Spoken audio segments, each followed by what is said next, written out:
What's up guys and welcome. You are watching Fazi Fitness. The road to next year's Arnold Classic, that starts today. As the reigning Miss Olympia Samson Dauda, he starts the countdown.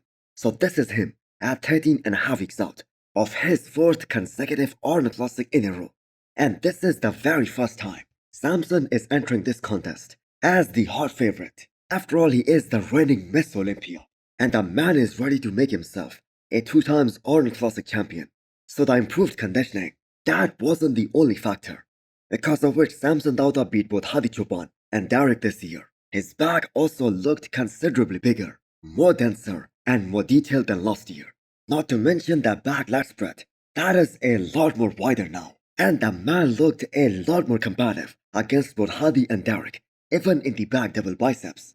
The biggest surprise was how close Samson was able to take this one particular shot, especially against Derek Lunsford, because all of us were under the impression that Derek is just gonna be so overwhelming in both the back shots, and he would create more gap between him and both the other guys.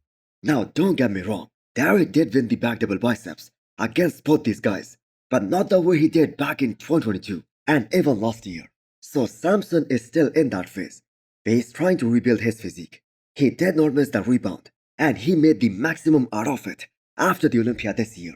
And I have got to say he is the only man in the men's open class who can be this lean at more than 300 pounds, precisely at 330 pounds. So there is also a change in Samson's mindset after winning the Olympia this year, because he's making sure he checks every single box in order to stay on the top, in order to be the best in the world. Next up, we have the physique update from Andrew Jack, the only guy who stands a chance against Samson Dauda in 13 and a half weeks time at this year's Arnold. So this is gonna be Andrew's second only Arnold, and the last time he stepped on that stage, that was last year, and he showed us the best conditioning of his life. But I have got to say, not the best package, because he looked kinda thin and narrow, especially from the side. So he's gonna dig deep for this prep, because he knows he's up against the best bodybuilder in the world, and it would take more than his Texas Pro look that we saw from him this year to give Samson Dauda a run for his money. Now we won't be able to realize how good Andrew Jack really is until he puts it all together. And at the Texas Pro this year, he came very close in doing that. He came very close to nailing it at 100%, especially his look at the night show, his look at the finals. And that is what the judges wanted to see from him at the Olympia this year. So we all know Andrew at his best, he would have placed better than top 5 at this past Miss Olympia. And he has this Olympia curse that he has been carrying for 3 years now, where he is always kinda off at the biggest show of the year. The late Cedric McMillan, he also had the same issue throughout the most part of his professional career. So as of right now, Andrew is the only one who can really challenge Samson Dauda for this upcoming Arnold. After all, he is gonna be the highest placing guy at this year's Arnold after Samson Dauda. Next up, we have 13 and a half weeks of physique update of another guy who is aiming to defend his Arnold Classic title, but in Classic Physique category next year. So Wesley is looking so massive right now, as well as pretty damn ripped at 6 weeks post Olympia this year. A competition that most probably he won't like to remember, because of course of the expectations set by himself and his fans, particularly the statements about Ramondino, where Wesley said that realistically speaking, Ramondino will never be able to beat him again.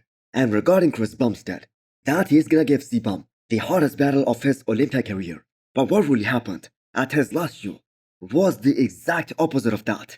Now I do not remember Wesley standing next to Chris Bumstead once during the entire prejudging, and that is totally understandable, because the judges did not even have him in the top 6 from the start. And the reason was he lost a lot of his size and his freak factor and his wow factor that originally made him so good at this year's Arnold Ohio as well as Arnold UK. So another thing that I do want to mention here is that his upper and lower half balance, that was better at the Arnold this year compared to what we saw at the Olympia. So going into another Arnold Classic prep, it is gonna be totally unpredictable what the outcome will be for Wesley. For the record, the only man who has been able to win the Arnold Classic title in Classic Physique category more than once ever since this division was created, that is Terence Sofin. So Wesley can be the second guy to do that. But we know Michael the Bull is also in for this year's Arnold. And he did beat Wesley at this year's Olympia. Plus Josema Beast, he can also jump into that shoe and make things difficult for Wesley. Now Wesley won't make the same mistake of getting ready at about 8 weeks out of the shoe, because at the Olympia, he did that, and that truly backfired. Next up, we have the off-season physique update from the rising star in the 212, Christian Zagarella, the guy who just placed top 6 at his Olympia debut this year, and he played very smart by competing immediately after the Olympia this year, and he secured his Olympia spot for next year. So now that we know we have a very dominant champion in the 212 category at the moment, Keon Pearson, but if there is anyone who is close to Keon in terms of the structure as well as aesthetics, that is Christian. And the fact that now he has a whole year to work on putting on more size and more thickness for the Olympia next year, that makes him a very dangerous competitor, alongside Nehat Kaya. So Zagarella was previously competing in the classic physique category, and thankfully he switched over to the 212 to a bigger class, and the transformation that he was able to make in the last 2 years after making the switch to the 212, that is nothing short of amazing. His aesthetics are enhanced a lot more because he has put on more muscle in all the right areas. He has more V-taper, more of an X-frame now. So the only reason Christian lost to 5 other guys at the Olympia this year, except for Keon Pearson, that is because he doesn't have enough thickness like the rest of those guys. For instance, Angel Calderon or Carrot Baggio. But when the time comes, when he puts on more thickness, more size on his frame, it's kinda over for everyone else. And Zagarella is gonna be battling it out with Keon Pearson for the Olympia title in the upcoming years. Some new off-season physique updates were released by Quinton+Wesley, so he's sticking to the idea of not having a coach tell him what to do or what not to do, because him working with Matt Jensen for 2 years and then showing up so small at this year's New York Pro, smaller than he was before, that just made him lose all the confidence in all the other coaches as well. So is there a show in his mind for 2025? Well, he said Chicago Pro and maybe Texas Pro. They can be good options. So Quinton has a different strategy for this offseason. Unlike previous years, where he was up to 330 pounds in the offseason phase, Quinton isn't pushing his weight that far up, because the thing is he feels like he can perform and feel better around 300 pounds. Now if we look at Quinton's last contest, which was Toronto Pro, that was a massive success.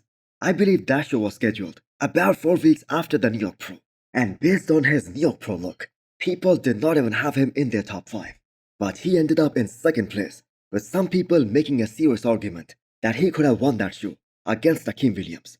Now if Quinton can achieve such a combative look in weeks, I can only imagine what he can do if he had a perfect prep.